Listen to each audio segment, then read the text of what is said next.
Hey, hello. It's Kareem Black, your friendly neighborhood professional photographer. Happy Easter to all who celebrate. That was weird. Um, and to all who don't, happy Sunday. So, today's project is kind of a interesting one. I am going to be working on some images of Kevin Hart. As you know, on my channel, I'm going to be doing some celebrity stuff, some non-celebrity stuff. Most of what I do is celebrity and advertising, that sort of thing. And in that world, there are some things that I kind of can't show unretouched photos of. And I think that I'm going to be able to get away with this because this is Kevin Hart from 2013, shot for the cover of Vibe magazine. And he already looks gorgeous in the photos. Do you know what I mean? Like, it's not like, I think it'd be a different thing if I was showing images of Kevin Hart that no one had seen before and he had like a big mole or like 3 eyes or something like that, but he's a good looking guy. And I think that he would let me get away with this, him and his people. So I've got a few photos here. All of these photos I haven't seen in, I want to say, since 2013. This one's kind of cool. Hold on, let's see. I got a little bit of lag here. This one's interesting because I did something just like that for my new book that I just put out. And you know what? It's on my website. Here, hold on. So, this is the finalized version of that photo from that set. Here, hold on, give me 1 sec.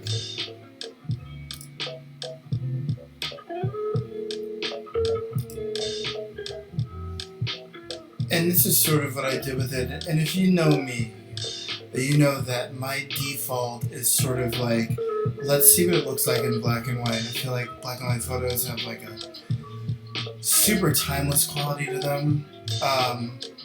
Also, I think that, one of my philosophies is sort of like trying to get rid of all of the extra stuff in the photo. And sometimes some of the extra stuff is that color.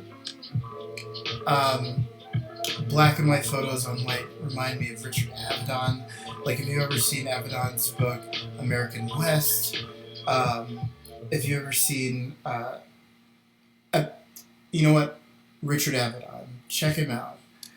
I think he is the master of black and white on white, breaking a portrait down to its most essential components, and it's like, hey, like, what do these people look like? And so, the picture that I showed you from my site is sort of where I ended up. I feel like I would end up here. This image, I would end up in a similar space. So let's not do that, because we've already done it, sort of. I think that these are interesting. Oh, this is episode 3, by the way. The first 2 episodes, I was working on Roxini's stuff. My friend who is in a band, and there was a lot of sort of masked characters, really dramatic. This is something completely different. It's celebrity. It's sort of like joking around. I think that this is... you guys let me know what you think. I like this image. There's one that's sort of like it also. Let's see here. Oh, I don't have it here. I think that this image here, how would we handle this? How would we get rid of all the non-essential parts? And I think the answer is, first we do a nice crop. This is super easy because we can see the studio behind it, right? That's how you can tell it's like a really straight out of the camera image. And it's like, look, let's just get rid of all this shit that we don't want, right?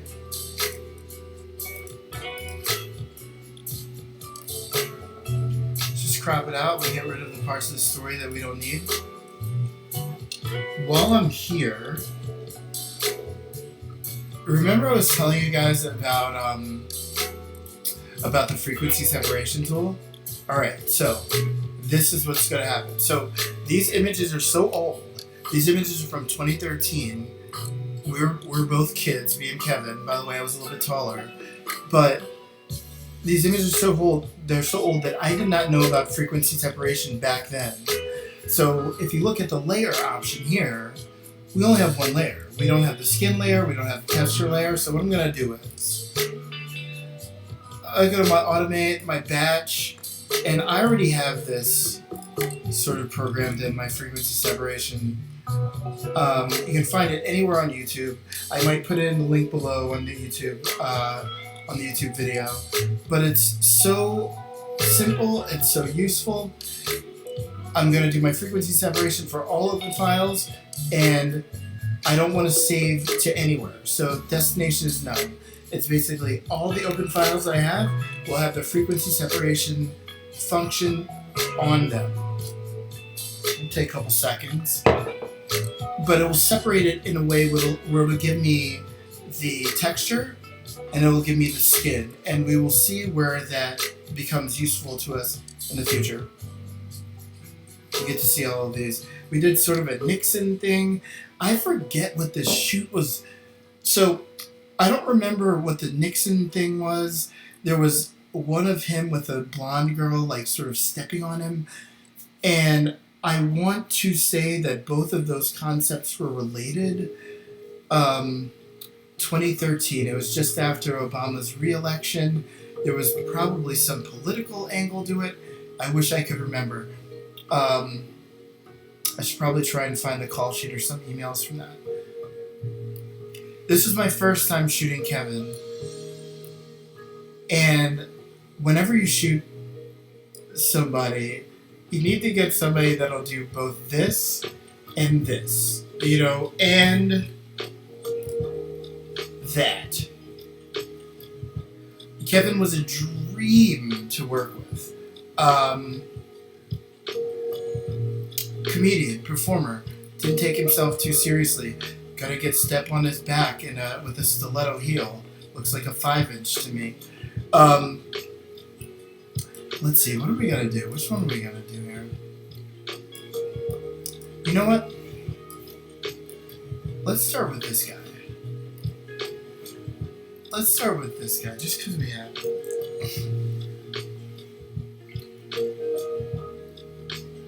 First thing that I try and do with just about anything.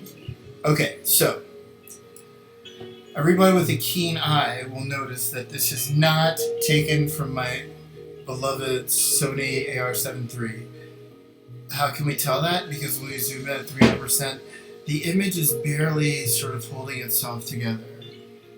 It's fine. His face is very small in the frame, and I think that we can still get away with some stuff. But I do think that, you know, if we're dealing with a close-up portrait that's supposed to fill the whole frame and survive on a billboard, then, you know what I think I shot this with? I think I shot this with a Canon G, I want to say 11, which was my go-to point-and-shoot camera. You check out anything that I did and feels good, let's go. Like, that's what I was doing. It's a small point-and-shoot camera that you can fit in your back pocket. But, I mean, the problem is it's not an SLR, you know? Like, I mean, I have shot billboards with it, but it is, you know, you can only push the images so far. So, just like everything that I do, we need to watch our backs, right? So we need to sort of double up on everything that we're going to start changing. The skin copy, I'm going to start to fuck with it a little bit. So I made a skin and then a skin copy, right? We can see what the texture is, right? So that's without the texture. This is with the texture. And whenever I retouch, I start dealing with the skin and then I do the texture. Skin first, right? My agent told me, here, hold on, what is this? What is this dark? That is a mole. My agent told me to never take out moles because, you know what? I think I'm gonna take out this mole.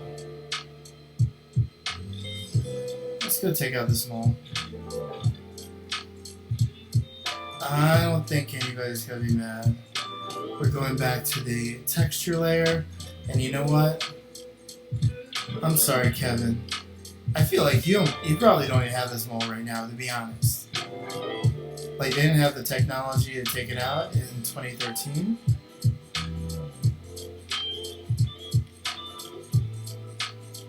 There we are.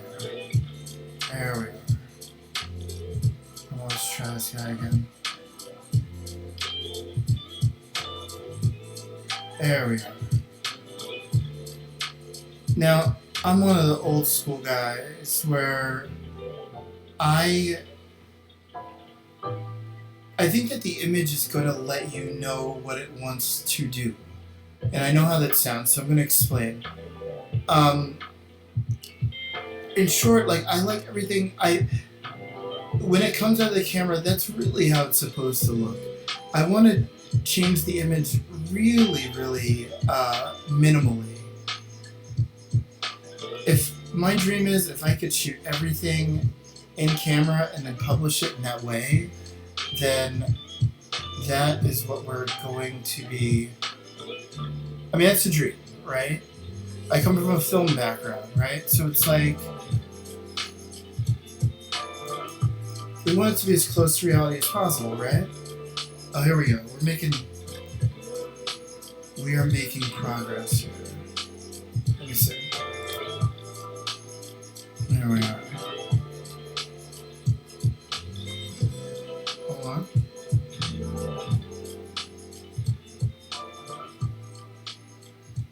There we go.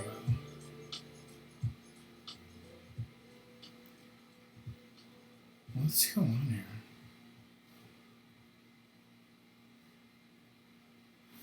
Give me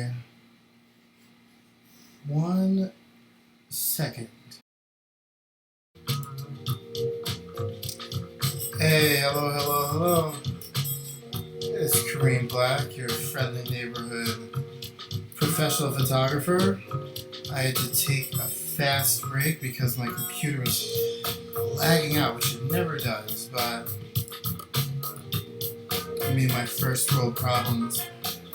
If you didn't see the last bit, I'm dealing with some pictures of Kevin Hart that I shot in 2013. What I'm trying to do here is trying to close some of these windows right now so it doesn't slow my whole thing down.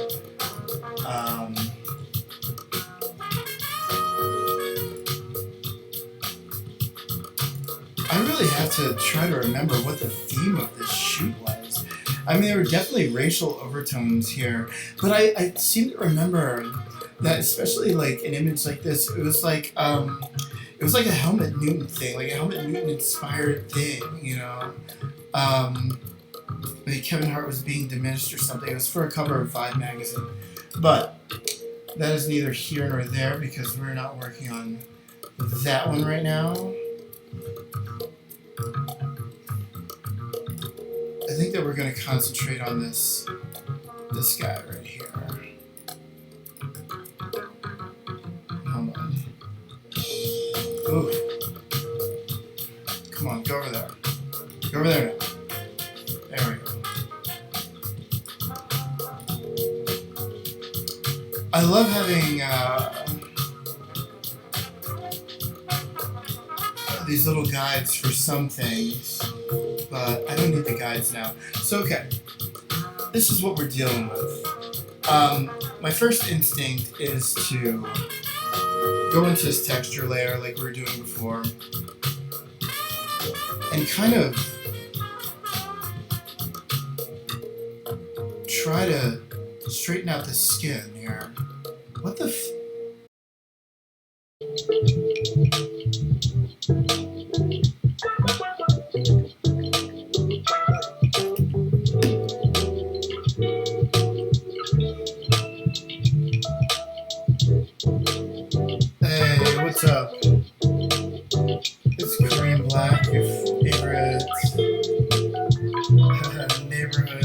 friendly neighborhood photographer. Here we go. This is part 3 of this try. My computer was like lagging, which is crazy because I'm like dealing with like a diesel iMac, but these images are so huge. One of my secrets is once I take my images into Capture One, this is top secret. I do the 400 DPI instead of like the regular 300, and I think that the images can still hold together. Then I mean, I don't think, I know. But the downside of that is the images are gigantic, you know, but they give me a lot more latitude to play around in this space here. But the lesson I just learned with the other 2 tries at this is I just can't have too many open while I'm streaming. Noted. So if you missed the last like couple of like pseudo episodes, this is Kevin Hart that I shot in 2013, and I've got my frequency separation going on, and for me that's the first step of any retouching process. You've got the texture, you've got the skin, right? I don't know why they call it the skin, because it's sort of like the blurry underneath thing. The texture is where all the detail is. You do that, you figure out what's going on with the detail, right? And the skin layer, which I will probably, just specifically for this stream, name something else. The skin layer is where you deal with your sort of color values, where you deal with your smoothness, so you get a nice sort of clone tool going on and just kind of smooth this out. Great thing about this layer is you can't really, if your brushes are on the opacity that my brushes are on, which is a really, really light touch, you're not going to see too much happening as you do it. But once you zoom out and once you compare to where you came from, you will know. That bit right there is the last is the last little bit of a pimple that I just removed. Hold on.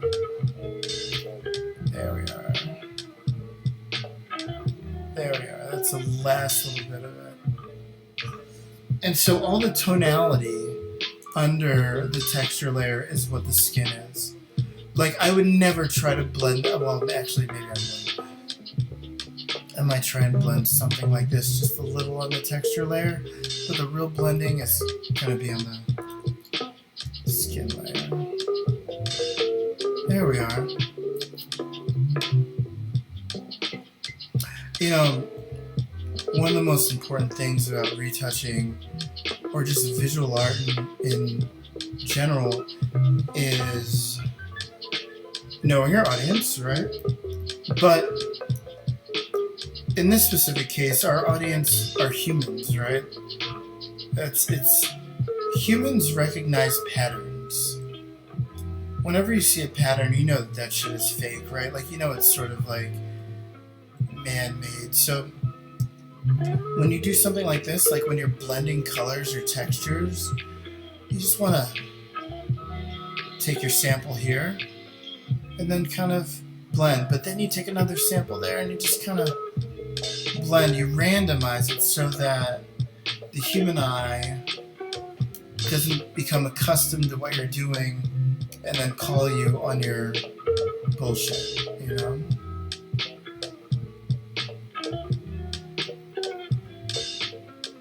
Now, you've heard me say this before. You hear me say it again. I hate, by the way, oh, I wish I could go back to that. There was an example of a pattern that definitely need to get rid of, and we did. But you've heard me say this before, you heard me say it again. I hate when things are too perfect. That's another little something. Nothing's perfect in this world, right? So the human eye is going to be like, hey, what's going on here? And look, I mean, some art you're trying to fool the human eye, but like, I want this to be, you know, as close as it coming out of the camera, like I said before.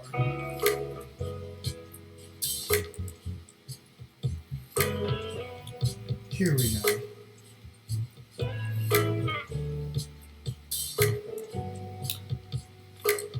When I'm doing skin, there are about 3, possibly 4 different steps that you go through.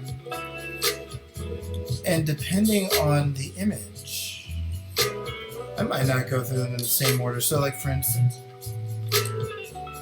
I'm going below the texture layer to the skin layer, the blurry one, yeah? And here's a little cheat. Take my lasso tool, I do like a 60 pixel feather, and wherever you see like one color sort of really abruptly running into another one, we're going to be on the skin layer. We're just going to, oh god, my feather's too big. This camera, it's so old, I might need maybe a 36%. Alright, let's try a 27, yeah? Come on.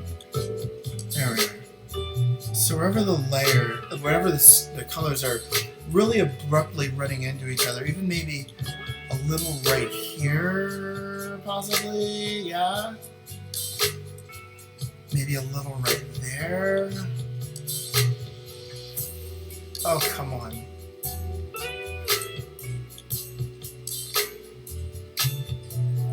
There we are. And maybe even here, we'll expand this just a bit. Where the colors are really running into each other. Hold on. Possibly here. By the way, it is possible to become very greedy here. So, I'll do those, right? And remember, we're on our skin layer. And I'm going to say, I'll go to my blur and I'll go to my Gaussian blur. And just make it a little, you know, it's just a preference. It's just a preference. We make it a little sort of smoother. Like, do you see what we're doing there a little bit? Here, hold on.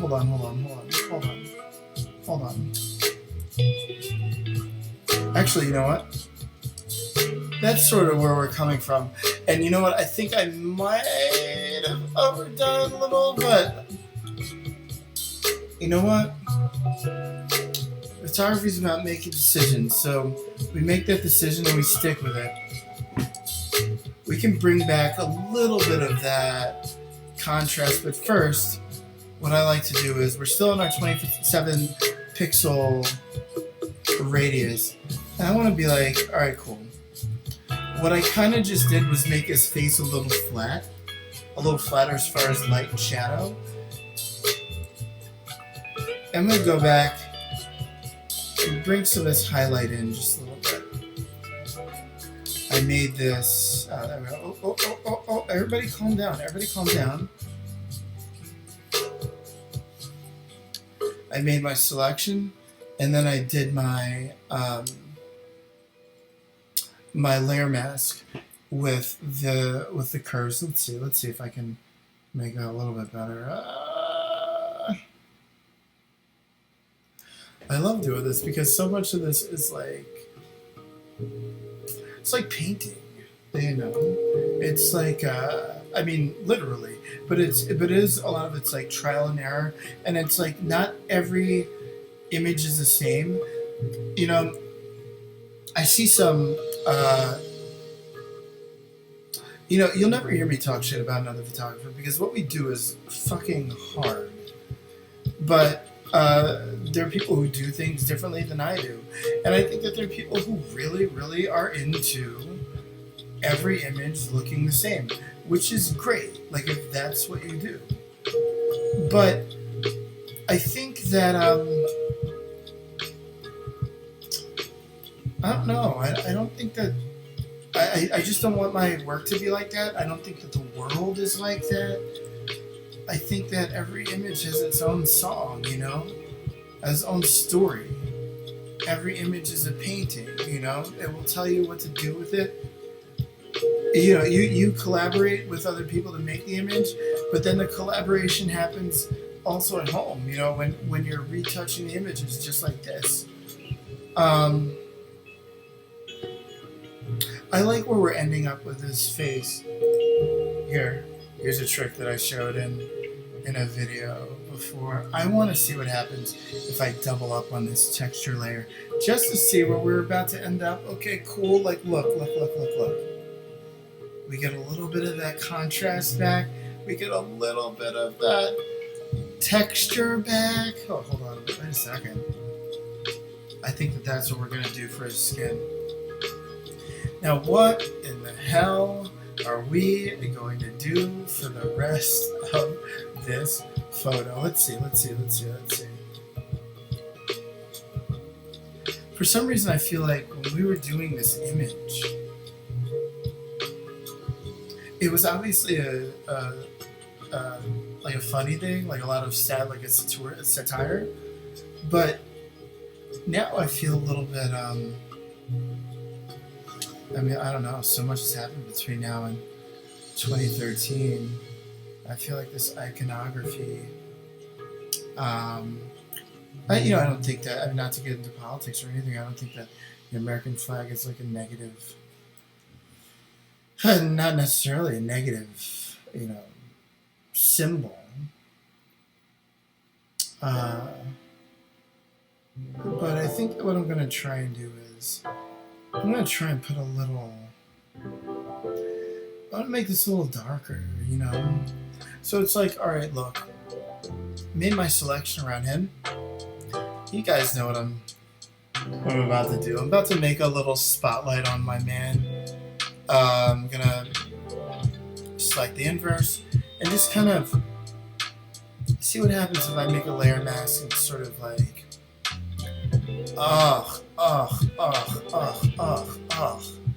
You can't tell me that don't feel good, right? You can't tell me that don't feel good. Yeah, I've gone a little bit too far. There we are. Now that looks nice. We're starting to get somewhere here.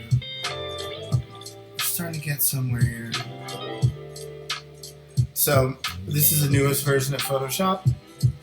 And I don't know if you guys have it, but there is a function where you can select, this is like AI shit.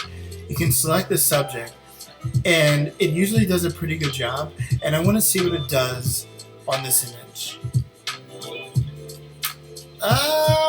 Wait, can you see that? It's sort of confused by it a little bit, like you see the little, hold on. Like you see where it comes inside the stripe. But it has his face almost perfectly, and then it kind of leaks out in the bottom. That's interesting. Like, what can we do with that? Fuck it. Like, let's have an adventure right now. I don't know what I was going to do with it before, but now it's like, you know what? Let us add to this selection, right?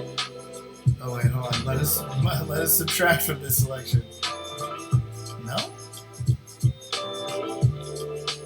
Alright, what's going on here? Huh. That is strange. Hold on.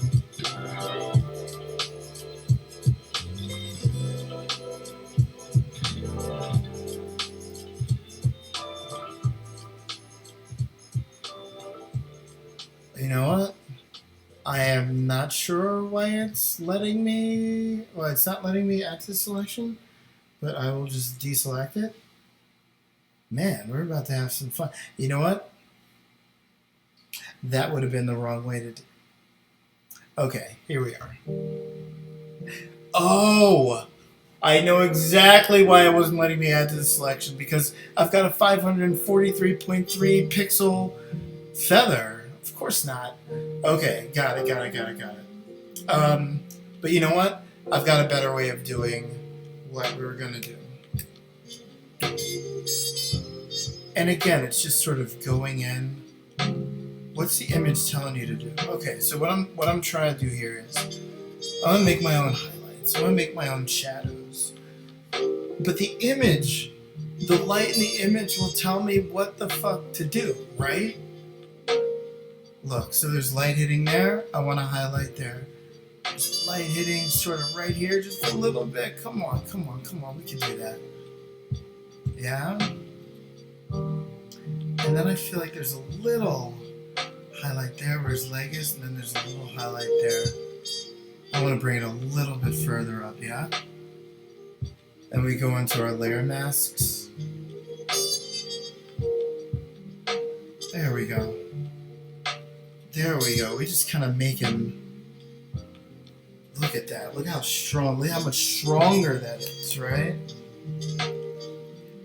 Now what we want to do is, or what I want to do, with your stuff, you do what you do. Don't do what I do, you know? I'm going to show you, like, how I create my images and what I feel. I'm going to try and give you my secrets of why I do my images the way that I do. But I want you to do your images how you do them. And then tell me, like, if there's a different way that you would have handled this, let me know. Photoshop is so expansive that there are a million ways to do each thing. But what I would do here is sort of like, I don't want to say it's like a high level thing, but it's like sort of like how my eyes work. So on the edges of the frame, like you see sort of a majority, like the image is kind of enclosed, right? Like there is a red over here. There's just a little bit of thing there, which we're going to get rid of. But it's just like red. And then over here, there's kind of white. And like for me, like I want the image, I want to crop it even more and sort of have just the edges be red. I really think that the visual language of the image will read better if it is symmetrical in that way. Let me demonstrate. I'm just going to crop this. I think it feels more enclosed, right? And the other thing that I'll do is this. You know what? I'm really liking the way that this looks. The other thing that I will do is this. Okay, so when you get that inner monologue voice in yourself and you're like, oh, I really like the way this looks, you know what we do? We save, because God forbid there's like a solar flare or something and all of your shit gets lost and you have to start from the beginning. So I'm just saving that. And you know what else I'm going to do?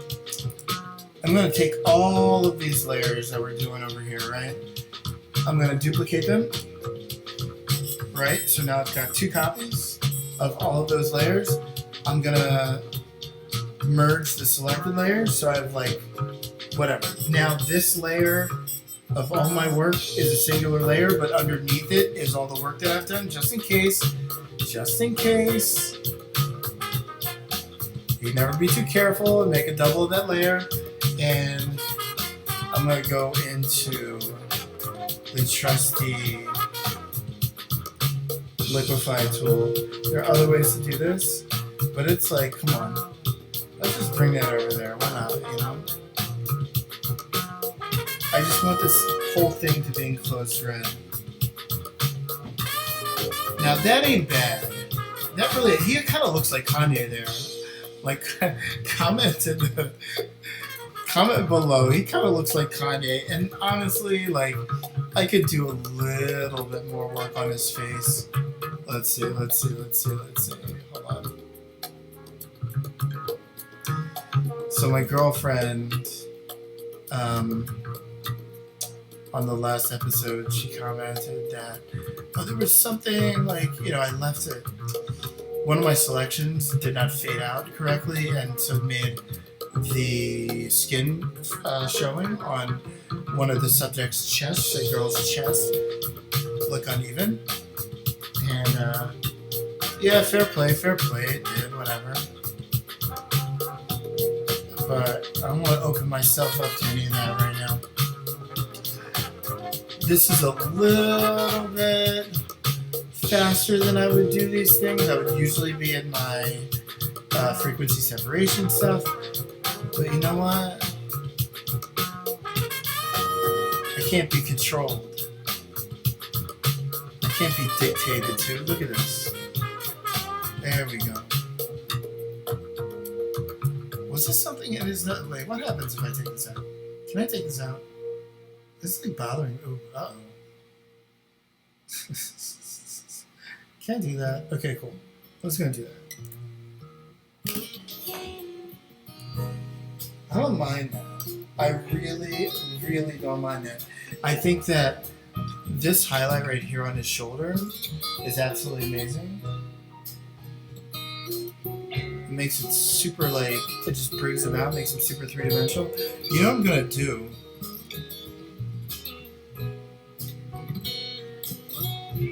We're photographers, man. We're artists. Like, let's... Like, I would feel so bad if I walked away from this image and had an idea in my head, but I didn't try it. So, like, who knows? Like, I don't know if this is gonna work.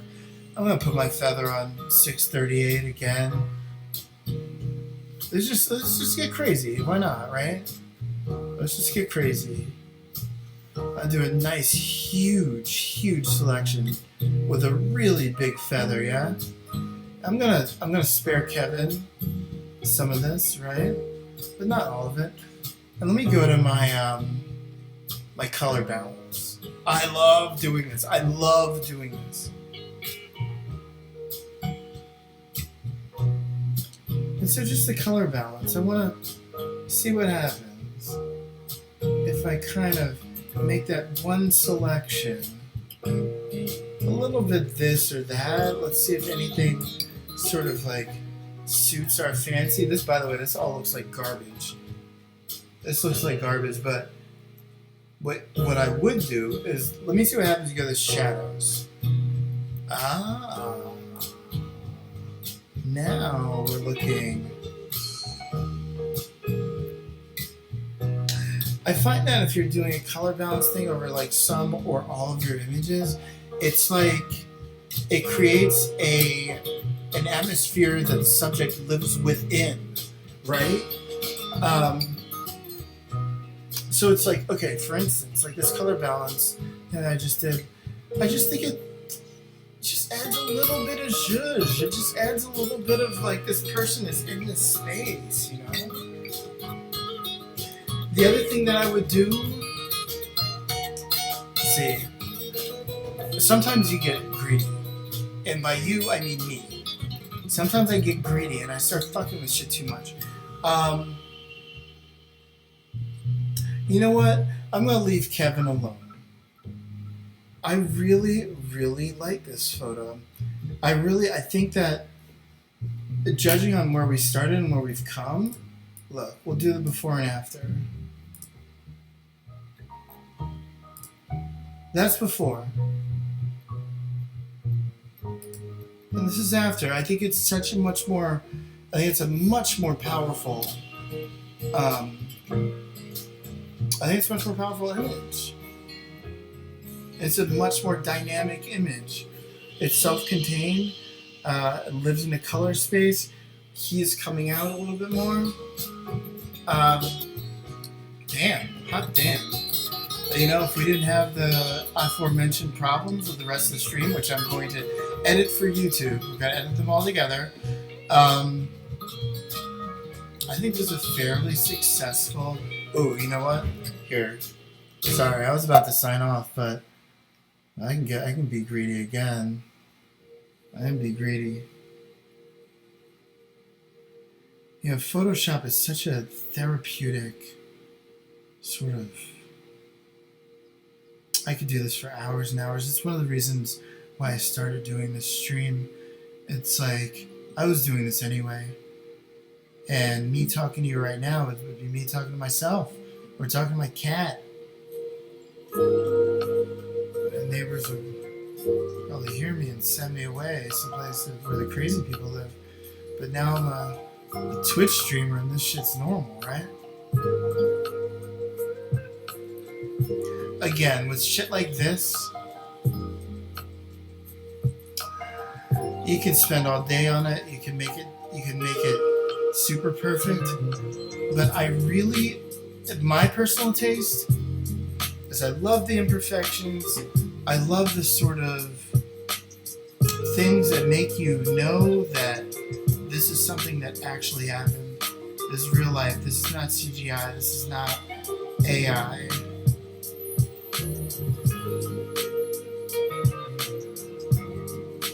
I love it. I really like it. Let me know what you guys think. Leave a like, give a follow. That'd be really, really cool. I'm trying to inspire. I'm trying to educate. And I'm trying to be my own psychiatrist a little bit. But I think that Kevin Hart image ended up exactly where I wanted it to. And you guys let me know what you think, alright? You have a good night. Have a happy Easter. Be safe. Get out of there.